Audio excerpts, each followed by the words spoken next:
Hi friends, आज के class में इंट्रोडक्शन टू फील्ड ज्योमेट्री जो एनसीईआरटी का चैप्टर 5 है, 5.1 है, उसी का पहले एग्जाम्पल दिया हुआ है। तो उसी एग्जाम्पल को हम लोग सॉल्यूशन एक बार देखेंगे, क्योंकि इसको समझने में थोड़ा डिफिकल्टी होता है, इसलिए हम एक एक करके एग्जाम्पल भी इसका सोल्व करके देखेंगे और इसके बाद हम एक्सरसाइज का भी सारा क्वेश्चन सोल्व करेंगे। तो आइए पहले आज तो एग्जाम्पल देखते हैं। इसमें पहला एग्जाम्पल जो है कह रहा है क्या कि if A B and C are 3 points on a line and B lies between A and C, then prove that A B plus B C equal to A C. अभी फिगर दिया हुआ 5.7 में क्या कह रहा है कि ए बी सी एक लाइन पे 3 पॉइंट है और बी जो है ए और सी के बीच में लाई कर रहा है। तो प्रूव क्या करना है? प्रूव करना है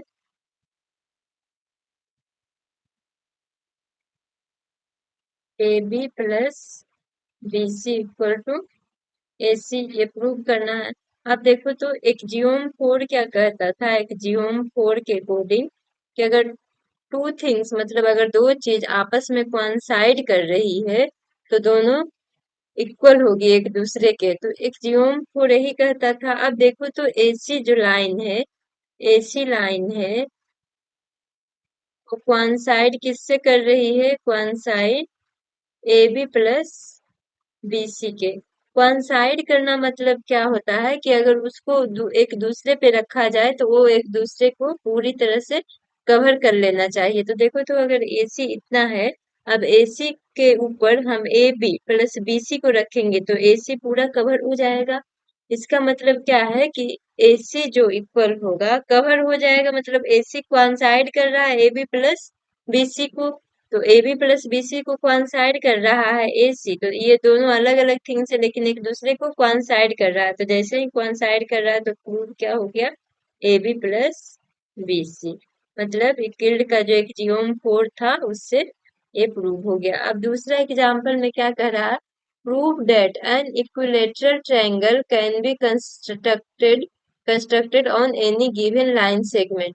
कह रहा है कि इक्विलेटरल ट्रायंगल को कोई भी हम लाइन सेगमेंट पे कंस्ट्रक्ट कर सकते हैं। तो इसको देखो तो इक्विलेटरल ट्रायंगल को लेने के लिए कोई भी पहले लाइन सेगमेंट लेते हैं। लाइन सेगमेंट क्या होता है? लाइन का ही पार्ट होता है जिसका टू इन पॉइंट होता है।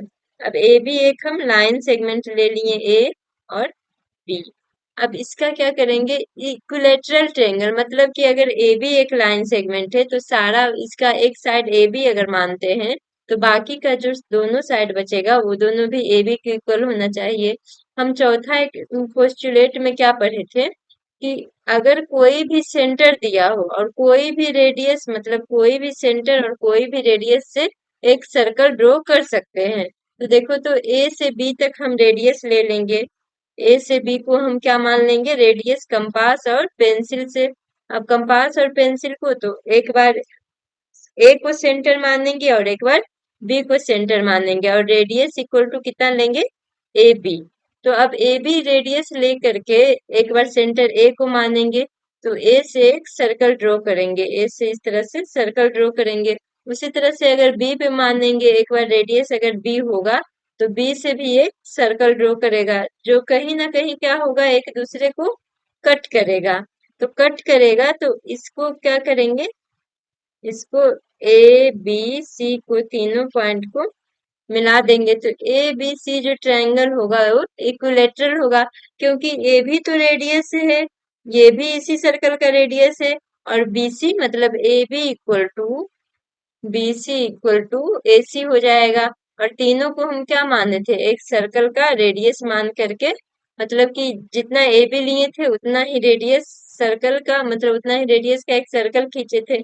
ओ को ए को सेंटर मानते हुए, तो ए को सेंटर मानते हुए सर्कल खींचे थे, तो जहां कहीं पे इसका सरकमफ्रेंस इधर का रेडियस का होगा, फिर उसी तरह बी को सेंटर मान करके सर्कल खींचेंगे तो कहीं पे इसका सरकमफ्रेंस इस तरह से जाएगा। तो ये दोनों के पॉइंट पे कट करेगा, जिस पॉइंट पे कट करेगा उसका नाम हम सी दे देंगे। तो ए सी हो जाएगा, जो सेंटर ए का रेडियस सेंटर ए को मान करके खींचे थे सर्कल उसका रेडियस हो जाएगा, और बीसी जो हो जाएगा जो सेंटर बी को हम रेडियस मान करके सर्कल खींचे थे। इस तरह से देख रहे हैं कि ए भी मतलब कोई भी लाइन सेगमेंट किसी भी लेंथ का दिया हुआ हो उससे हम आसानी से एक इक्विलेटरल ट्रायंगल ड्रॉ कर सकते हैं। अब अगला देखेंगे, आगे क्या है। एक थ्योरम है, अभी तक क्या पढ़ रहे थे, एक जियोम और पोस्टुलेट पढ़ रहे थे, तो वो यूनिवर्सल ट्रूथ था, मतलब उसको प्रूव करने का जरूरत नहीं था।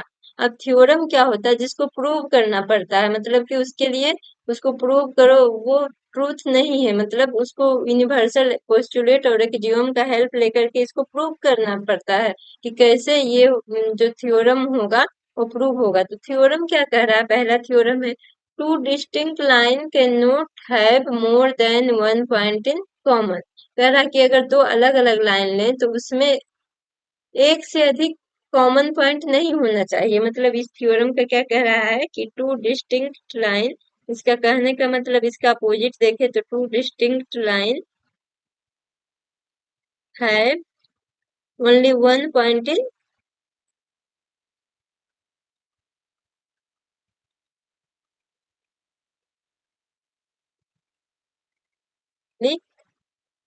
One point in common.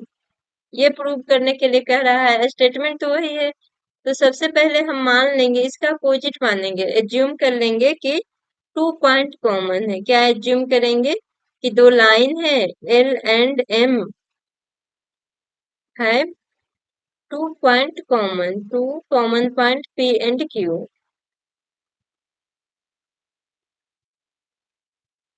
P and Q. अब दो लाइन का पॉइंट कैसे कॉमन होगा, जब वो दोनों एक दूसरे को इंटरसेक्ट करेगा। जैसे अगर हम इसको एल लाइन मान लें और इसको हम एम लाइन मान लें, तो ये दोनों तो हम प्रूव करना क्या है कि एक से अधिक कॉमन नहीं हो सकता। तो अगर इंटरसेक्ट करता है तो अभी तक हमको दिख क्या रहा है, एक ही पॉइंट कॉमन है।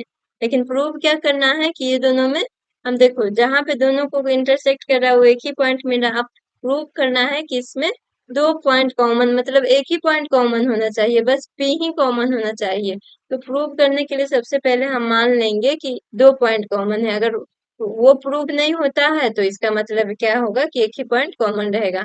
अब देखो तो एल और एम, अब मान लो कि पी, यहाँ पे पॉइंट पी हो गया। अब यहाँ से कोई भी क्यू पॉइंट, मान लो कि एल और एम टू कॉमन पॉइंट है पी और क्यू। तो जैसे ही पी और सपोज करो कि यहाँ पे मानो कि क्यू, यहाँ पे अलग से लाइन बना लेते हैं, एक एल है और एक एम है। ये दोनों का कॉमन पॉइंट एक तो दिख रहा है, पी है। अब दूसरा सपोज करो कि कहीं पे भी हम कॉमन पॉइंट मान लें, कहीं पे क्यू कॉमन पॉइंट मान लें, ये दोनों पे कॉमन है।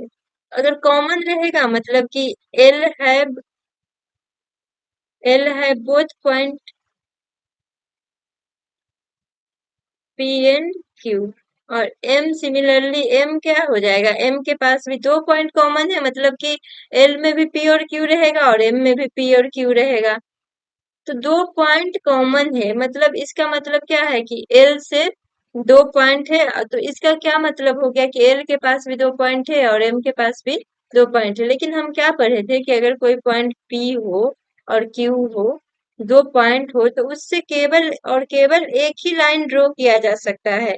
वो जो पास करेगा यूनिक लाइन उसको कहलाता है, मतलब केवल एक ही लाइन पास करेगा। तो देखो तो P और Q से अब L भी पास कर रहा है, M भी पास कर रहा है, तो इसका क्या हो जाएगा, कॉन्ट्राडिक्ट करेगा। मतलब कि कॉन्ट्राडिक्ट जो पोस्टुलेट था, जो एक जियोम था 5.1, इसको क्या कर रहा है, कॉन्ट्राडिक्ट कर रहा है। मतलब क्या होगा कि P और Q से only one line can pass through P and Q, मतलब one line pass through P and Q, P and Q, मतलब पी और क्यू से एक ही लाइन पास करेगा। इसका मतलब कि दो डिस्टिंक्ट पॉइंट नहीं हो सकता, मतलब पी और क्यू एक ही है, मतलब पी इक्वल टू क्यू हो जाएगा, P and Q lie on same point, on same point. क्योंकि ये दोनों लाइन अलग अलग था, तो दोनों पी और क्यू दोनों पॉइंट है, तो पी और क्यू से तो एक ही लाइन पास करना चाहिए। लेकिन पास क्या कह रहा था, कोई से हम माने क्या थे कि दोनों में पी एंड क्यू है, तो पी एंड क्यू दोनों में है, तो ये दोनों तो एल और एम अलग अलग लाइन था, तो ये दोनों तो पास कर ही नहीं सकता है। मतलब कोई एक ही लाइन पास करेगा ना, या तो एल करेगा या तो एम करेगा। तो इसलिए प्रूव क्या होगा, hence prove two distinct line है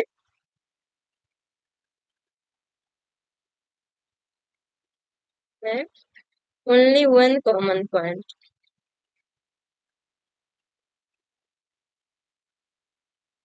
ये थ्योरम प्रूव हो गया। अब आगे देखते हैं, आगे जो यूक्लिड का फिफ्थ पोस्टुलेट है उसी का इक्विवेलेंट वर्जन बनाया है। उन एक इसका नाम दिया है प्लेफेयर एक्जियोम। अब इसमें कह क्या रहा है, यूक्लिड का सबसे पहले फिफ्थ पोस्टुलेट क्या था, जो फिफ्थ पोस्टुलेट था उसको रिकॉल कर लेते हैं एक बार। जो फिफ्थ पोस्टुलेट था उसमें कह रहा था कि अगर दो पैरेलल लाइन है, दो पैरेलल लाइन है और अगर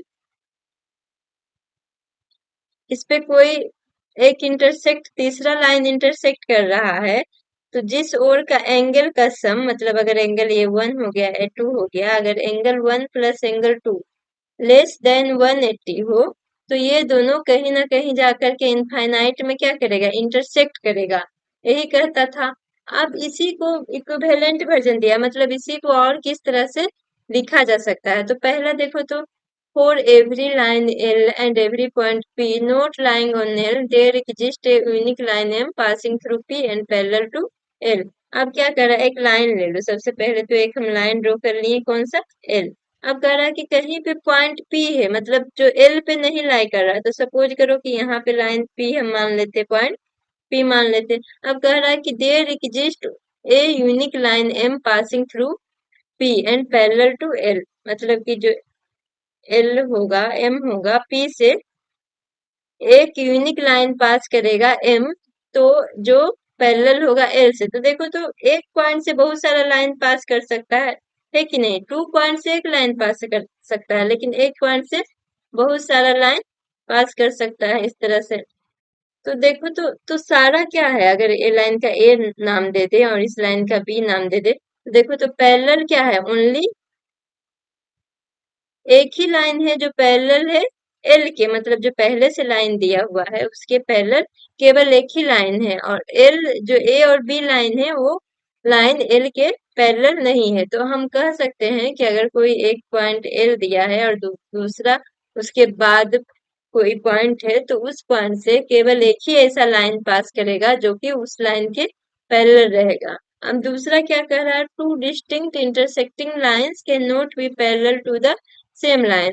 तो कह रहा है दो अलग अलग intersecting line can not be parallel to the same line. तो दो इंटरसेक्ट कर रहा है, जैसे इंटरसेक्ट किया तो दोनों पैरेलल कहाँ हुआ, पैरेलल लाइन होने के लिए डिफिनेशन क्या है कि दोनों के बीच डिस्टेंस हमेशा इक्वल होना चाहिए। अब देखो तो ये दोनों लाइन के बीच डिस्टेंस इक्वल है, यहाँ पे इतना है, यहाँ पे इतना है, यहाँ पे दोनों के बीच कोई जीरो हो गया, यहाँ पे इतना है, यहाँ पे इतना, तो ये नॉट पैरेलल हुआ। तो इसी तरह से हम देखते हैं कि अगर कोई लाइन एल है और एक पॉइंट है, कहीं पे भी पॉइंट रहे, तो उस पॉइंट से केवल एक ही, मान लो यहाँ पे पॉइंट रहता तो भी, जैसे यहाँ नीचे पॉइंट रहता है, इसको सपोज करो कि एल यहाँ है और एक पॉइंट यहाँ है पी, तो इससे एक लाइन ऐसे जाता, वो पैरेलल नहीं होता। इसको फिर से रिप्रेजेंट कर लेते हैं, एक लाइन एल है और पॉइंट कहाँ पे है, यहाँ पे पी है। सपोज करो यहाँ पे पॉइंट पी है, तो इससे लाइन कैसे कैसे जाता, इससे लाइन इस तरह से जाता, इस तरह से जाता, मतलब जो एक ही लाइन ऐसा जाता जो एल के पैरेलल होता है। एक और एग्जांपल से देख लेते हैं, जैसे पी पॉइंट है, ये एल है, अब यहाँ पे पी पॉइंट है, तो इससे इससे लाइन ऐसे जाएगा जो इसके पैरेलल होगा, इससे लाइन ऐसे भी जाएगा जो नहीं पैरेलल होगा, ऐसे भी जाएगा जो नहीं पैरेलल होगा, मतलब कि एक पॉइंट से एक ही लाइन ऐसा होगा जो कि प्रीवियस लाइन के पैरेलल होगा। तो इतना तक तो समझ में आ गया होगा, इतना ही है यूक्लिड का। यूक्लिड ज्योमेट्री में बस इतना ही पढ़ना है। अगले वीडियो में हम लोग इसका जो एक्सरसाइज का क्वेश्चन दिया हुआ है उसका एक एक करके सारा सॉल्यूशन देखेंगे। तब तक आप लोग ट्राई कीजिएगा इसको बनाने का।